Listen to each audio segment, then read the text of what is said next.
Welcome to Registered, the podcast of the Catholic Register, where we'll be taking a look beyond the headlines of the stories that graced all of our platforms this past week.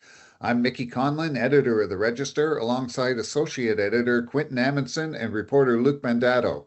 This week's episode is brought to you by Our Lady Seat of Wisdom College. At Our Lady Seat of Wisdom, Catholic higher education goes beyond the classroom.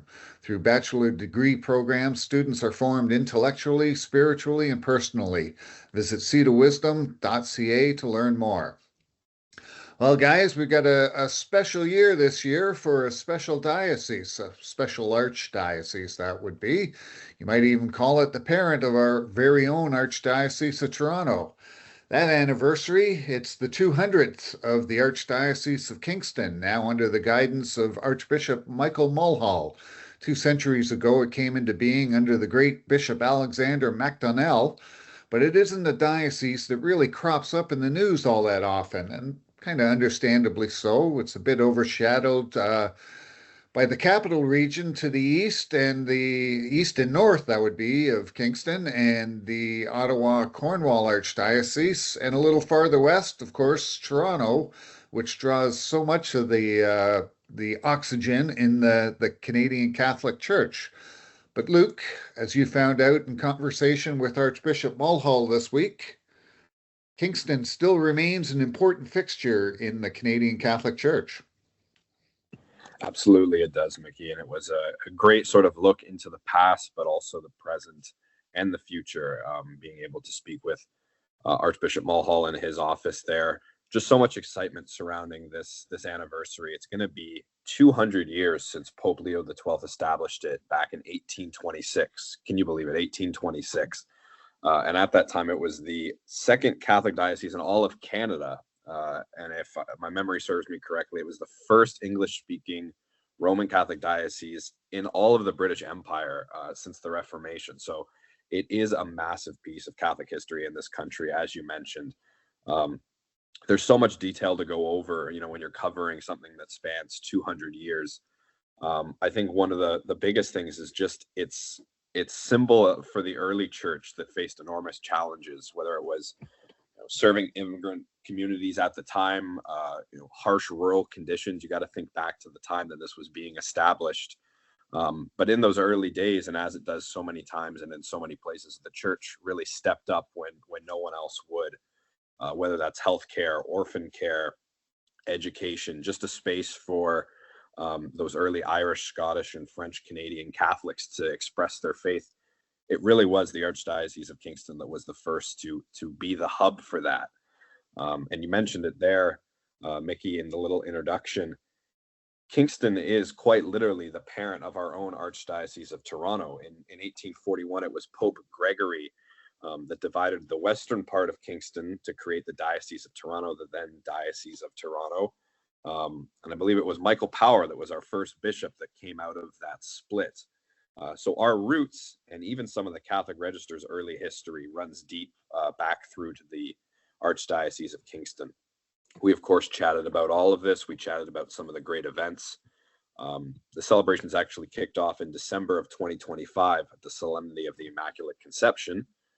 And throughout the Jubilee year, and as that was winding down, we're looking forward to the Pinnacle Mass, which is going to be April 18th in just a couple of days now at St. Mary's Cathedral. And throughout all of this, in the article, you'll see all the different celebrations and practical ways that people are participating. But Archbishop Mulhall brought it all back to Philippians 3:10, to know Christ and the power of his resurrection. For him, that theme that's kind of been overarching is just a call into not really looking into specific celebrations and how do we celebrate now, but tying it back to that sort of deep faith that it was founded on so many years ago. So it was a great conversation and just so much rich and beautiful history in the Archdiocese of Kingston that's continuing to be celebrated now. Well, it's pretty amazing. That's a theme that 200 years ago still resonates today, and it went back actually 2,000 years ago, really, and nothing has changed. No rebranding over the years. We've got that one fella in Jesus Christ who we live through. So, But as you mentioned, our own roots at the Register, and of course the Archdiocese of Toronto, go to the Archdiocese of Kingston. So, of course, that's being born out of there. But the Register itself was once based out of Kingston, and it's really not that long ago, but surprisingly enough, even before I began working here. But we were once there until we moved to Toronto. And one of those great connections we had was our late and much beloved columnist, Monsignor Thomas Raby, who for decades wrote the Little World of Father Raby column for us. You guys probably are a little too young to remember that, but I'll tell you, if by any chance there was one week that Father Raby wasn't in the paper, I received those calls and I was given an earful of wondering why. I said, well, hey man, the guy's sick. He couldn't do it this week. So don't blame me. Don't blame me. So, but that's how it was. But how popular he was. We've published a number of collections of his columns under Catholic Register books, and they've actually the whole Canadian literary world, they were bestsellers. Now that the numbers don't have to be all that high to be a bestseller in Canada, but hey, you get that far, that just shows you how popular he was. So, but the one thing we cannot overlook as well in this is the marvelous St. Mary's Cathedral, Kingston's mother church. It's got its own story coinciding with the anniversary. And Luke, you've written a few times about this in the past months. Yes, this is a really, really cool aspect of it, Mickey. Again, since its construction, St. Mary's Cathedral has kind of been the spiritual home and continues to be of the Archdiocese of Kingston. And throughout the past years, really, I think it's gone back almost a decade now since planning, the planning phase. Renovations and restorations of that cathedral have been taking place mainly by Carlos Nunez and his team at Fine Painting Design Restoration.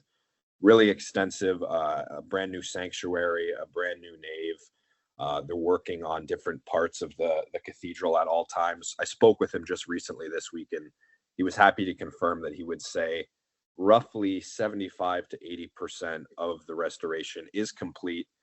And that is the amount that will be complete on the 18th when the celebratory mass takes place there.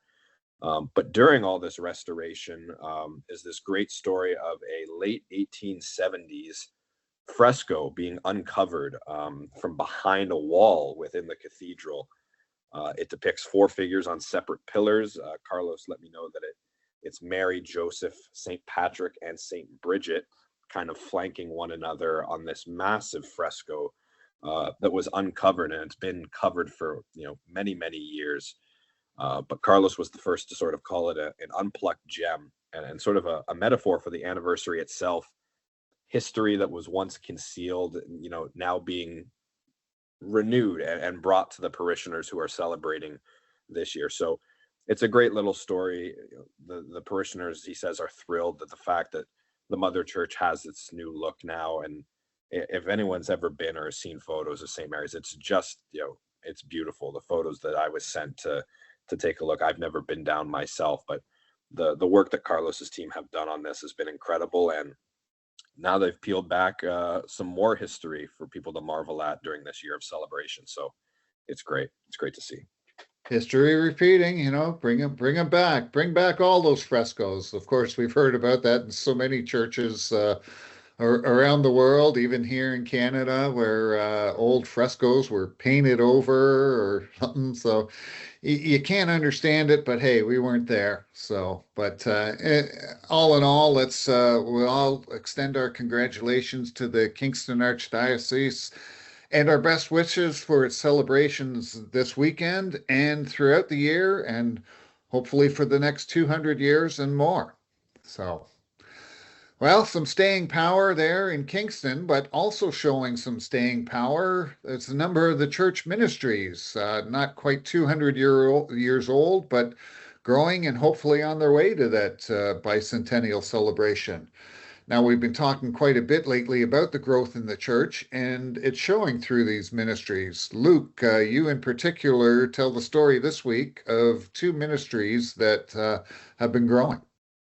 That's right, Mickey. Also, some really interesting stories. I'm sure some of our listeners have heard of the Dismas Fellowship Network, Friends of Dismas. Essentially, what it is it's a ministry for ex-prisoners, of course, named after the story of the good thief from the Gospel of Luke. Uh, the real hook to the story this week is just its quiet persistence. Was apparently going through a lot of struggle during the COVID years there.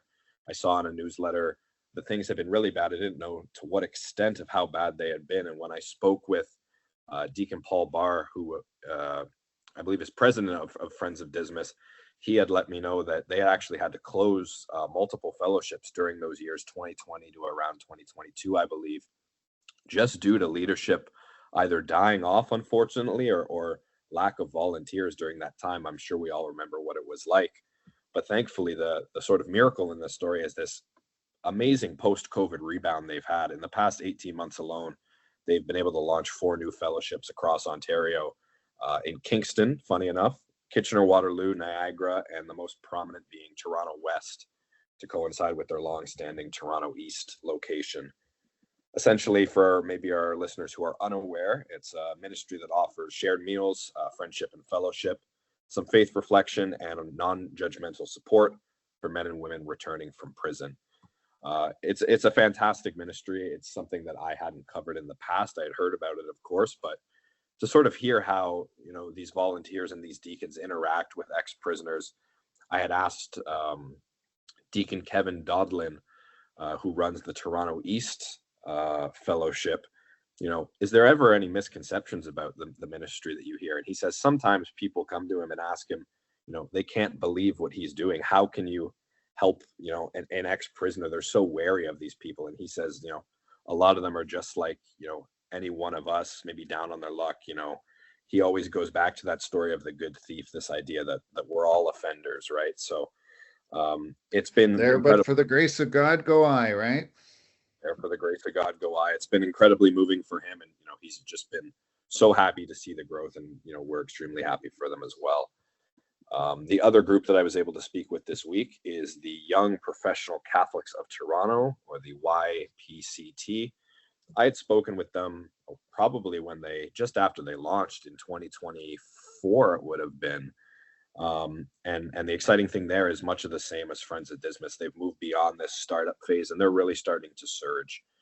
So this is a group that brings together young adults throughout the GTA for career networking, some of that similar fellowship as Friends of Dismas, different faith formation projects, and really just helping, people like me, people like Quinton, to integrate, their Catholic identity into their professional life and in this increasing secular world. I know Quinton and I have a much easier time keeping the Catholicity in our job.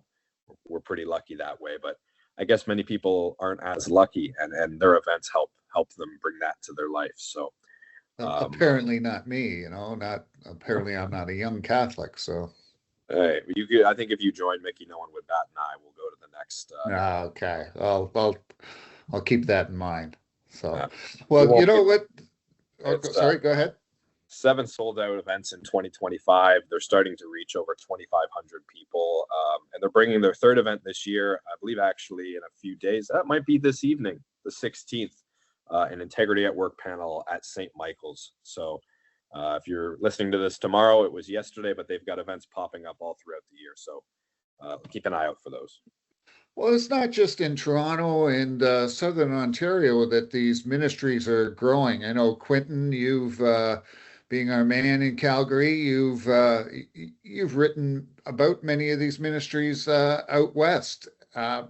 Maybe there's what are you seeing out there? The same sort of growth, I'm hoping. Oh, absolutely. Yeah, I mean, everywhere is growing, but some notable ministries that have had a renaissance was the prison ministry after COVID. More and more volunteers are willing to go into the jails and have heart-to-hearts and pray, and also teach elements of Christianity to prisoners who really maybe want to rehabilitate themselves and really chart a course for a better future once their incarceration is done. The youth chaplaincy is really exploding here in Calgary, the St. Francis Xavier.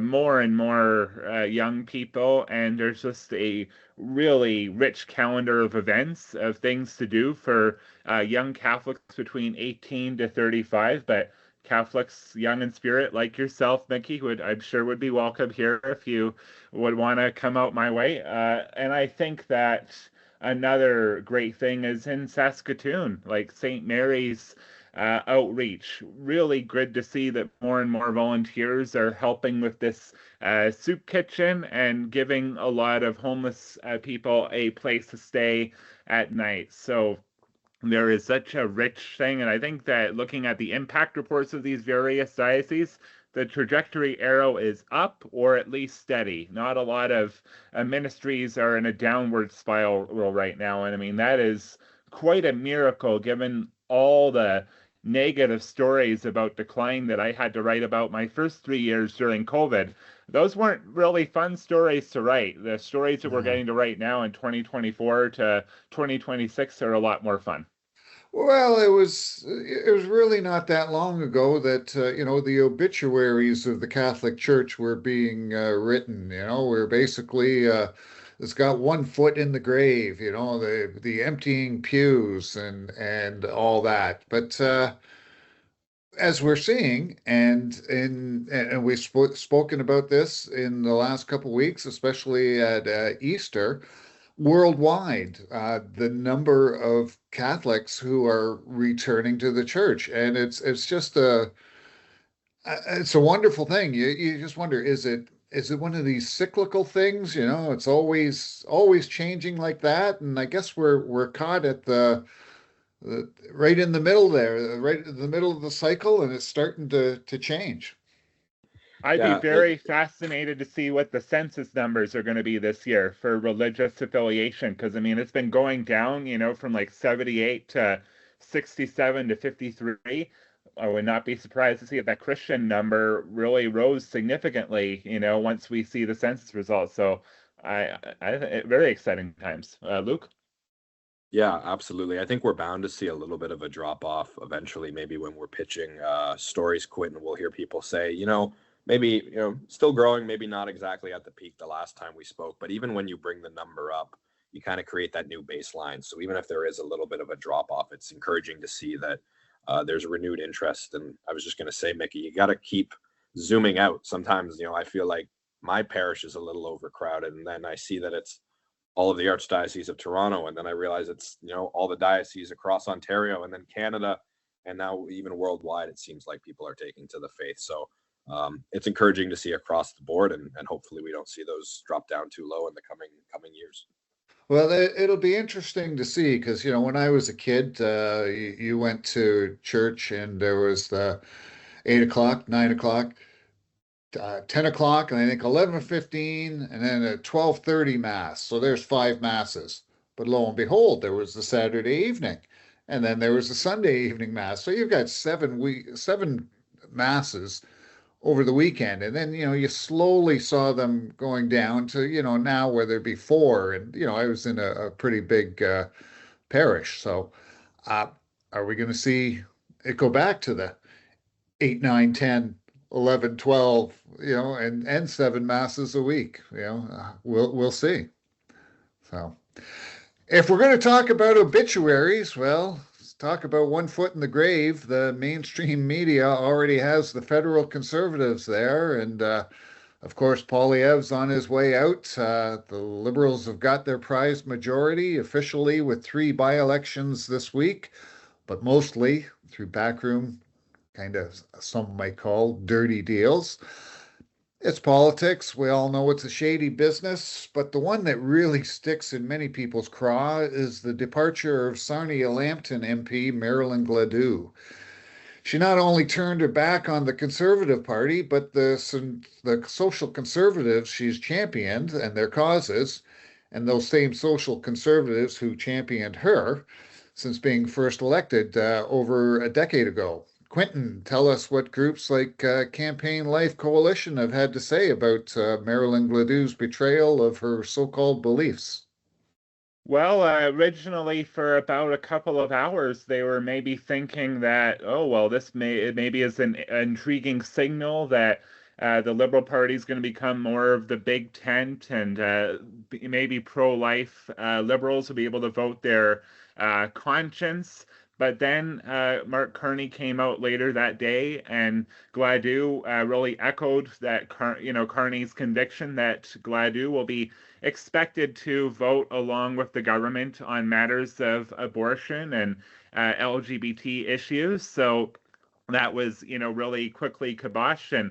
And Campaign Life Coalition really did send along the really lengthy record that she had. I mean, this was not somebody who occasionally just did a pro-life post. I mean, she appeared at the National March for Life. She voted in favor of a bill that, of course, was defeated to ban sex-selective abortion. And she voted in favor of Kathy Wagenthal's bill that would have made it an aggravating circumstance in criminal sentencing if a woman that was knowingly pregnant was, assaulted. So there were a lot of, problems. And of course, she was going to approve of MPs bringing forth pro-life legislation when she briefly ran for leadership in 2020, an election that ultimately got Erin O'Toole the seat for a couple of years. So this wasn't somebody that just kind of maybe silently and dutifully voted for a couple of pro-life pieces of legislation. She was out there. She was one of the faces of that. So it is quite a departure. She was challenged on it. But now she's, fully on board with voting the way that the Liberals want her to vote in upcoming bills on these topics when they come.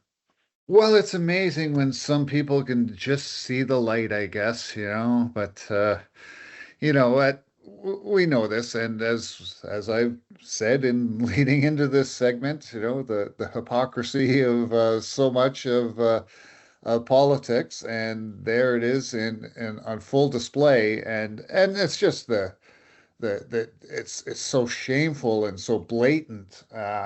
But especially someone who merely, I saw one headline actually said, Marilyn Gladu hated the conservatives or hated the liberals till about 8 seconds ago, and that's so you wonder, as I alluded again, backroom deals. Did it? What has she been promised? And we'll find out in the next few weeks, few months.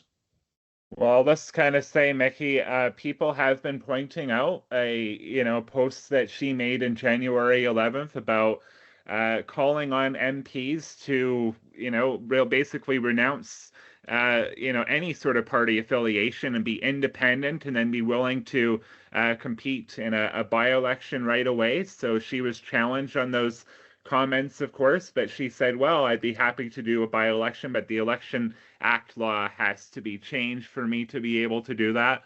But people are also pointing out that in 2012, Bill C-306 came about from the NDP that said that, if you have a desire to change, you have to be an independent or call a by-election. You cannot switch from one party to another. And the Conservatives at the time had the majority, and they voted against that legislation that would have prevented these floor crossings. And Pierre Poilievre, the leader, who is calling out these deals right now, he voted against the legislation. So you kind of wonder, maybe it was more of a move at the time that was maybe politically expeditious for the Conservatives to vote against, a banning on these floor crossings. But I wish perhaps all the parties would have had a little bit more foresight, because I think that banning these floor crossings perhaps would have been good for all the parties. But now, 14 years too later, hindsight is quite something. And I think they're regretting their vote from 14 years ago for sure. I think anytime that the NDP and the Conservatives agree on something, we can agree that there's something's gone wrong. And I just remember seeing the clip. I think it was CBC, where it was the Conservatives denouncing the floor crossing and the NDPs denouncing it. So, I mean, we're all in agreement. You should have to win back your riding through a by-election if this happens, right? Like, it just seems so unbelievable to me. And I think this is the first time that a floor crossing actually indirectly led to a majority, if I'm not mistaken. I remember it probably would have been 2006. It was David Emerson that crossed to the Conservatives during Harper's government, but I don't think that led to a majority. No. So in a case like this, I feel like it should, something's wrong with the way. Well, and when you get 5 people to cross the floor in quick succession, there's something funny going on, and this is why people have no trust in politicians. And so I'm probably going to stop us right there, because I know I'm going to say something that's going to get us all in trouble. So I will not. And I'm sure you guys are probably thinking the same as I am there. So let's save ourselves, and we will wrap this edition of Registered up. So I'd like to thank you guys for joining me as you do every week, all our loyal listeners, and of course the sponsor of this week's episode of Registered, Our Lady Seat of Wisdom College, where Catholic higher education goes beyond the classroom. Visit seatofwisdom.ca to learn more and apply today. And don't forget to keep up with all the Catholic news that matters at catholicregister.org. Thanks again for tuning in.